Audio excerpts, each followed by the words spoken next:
Hey guys, this is Dan. Welcome back to my channel. So it's actually almost a year ago since I've set up this saltwater tank, and I'm giving you an update at this moment. So I've been trying to post updates of what I've add on to the tank as I go along. But unfortunately, the last few months I was pretty busy with work and personal stuff that I didn't get a chance to post some of the videos that I made. One of the things that I've added to the tank is this top cover DIY do-yourself Red Sea reefer to prevent some of the fish from jumping out. As you recall from my previous videos, I can't recall how I've lost my firefish and a couple of my clownfish actually jump out and dried up. So actually I only have one left, and I'm hoping this top cover will keep him from the other fate of the other fish that jumped out. So sorry. So the other things that I've added to the tank from my last video is this sand sifting starfish.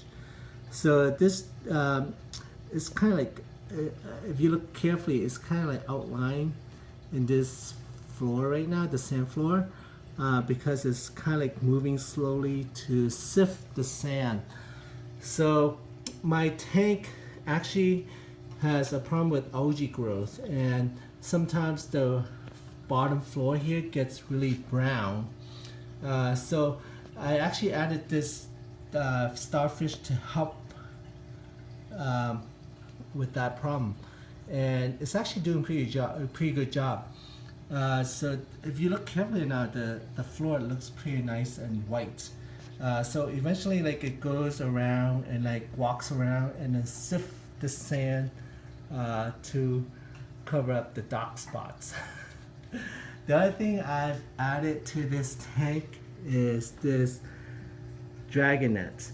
So this one was supposed to like a red dragonet, but I think it's more bluish. I got this fish along at the same time as I got the the green dragon. Let me see if I can find it. So it's hiding here. So this is the green Mandarin goby. So what I learned is that this green Mandarin goby always stay to the left of the tank, and the other one always stay to the right of the tank. They don't interact. So that's kind of interesting. I have to read more about that and why that's the case. So there's a few updates on the tank. The orange zoanthus has grown immensely, and the torch coral has grown as well. Right now it's retracting its tentacles, but when it's fully extended, it's like almost 3 times its length.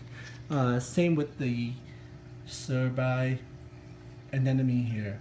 It's been launching itself there for quite a while, so that's a good sign, because I hate to see it's moving around all the time when just like when I first got it. So the other thing that's totally different from when I first set up this tank is the coral stick that I got here. So right now, if you see, it's all green star polyps, but when I first got this stick, it had 2 types of corals on it. The other one was the brown xenia. It was here, and there was some there, but after watching some of the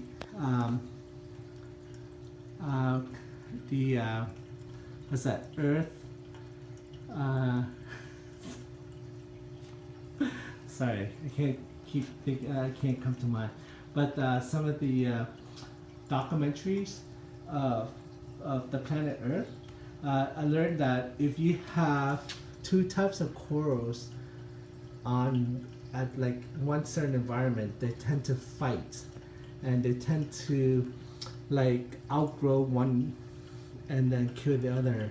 And as it happens in this case, the green star polyps won and the Xenia totally disappeared from the tank.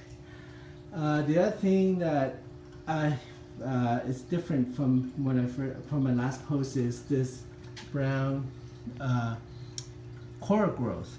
So as you can see, it looks like it's taking over the tank. Like you can actually see its mouth and all the tentacles that's growing, and it's actually all over the tank. So I'm hoping that will kind of subside and has its own control, because I hate to kill it.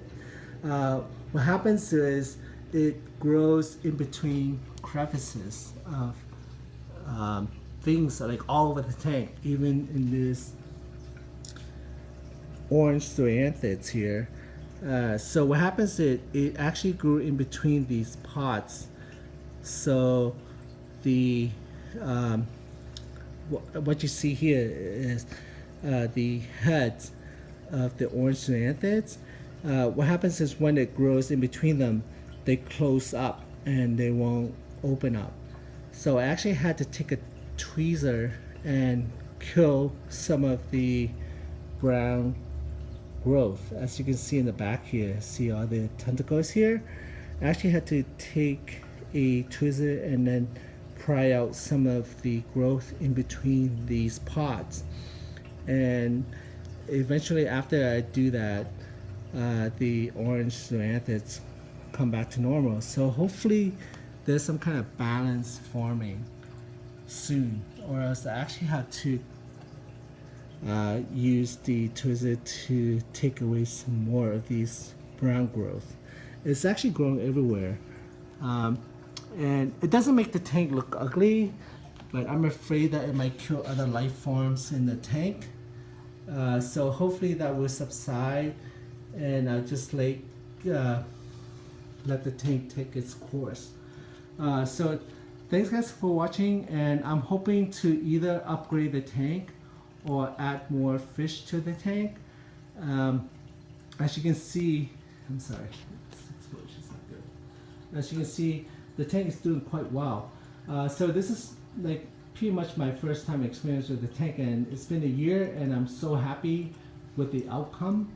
And the tank looks super awesome, and I'm really enjoying every single day. Every day I come home from work and I would just sit and watch them eat. So that's how good it is. So thanks guys for watching, and please subscribe if you like my videos, and I'll keep you up to date more often than I should when I add more stuff. Thanks, have a good night. Happy holidays, happy new year. Thanks, bye.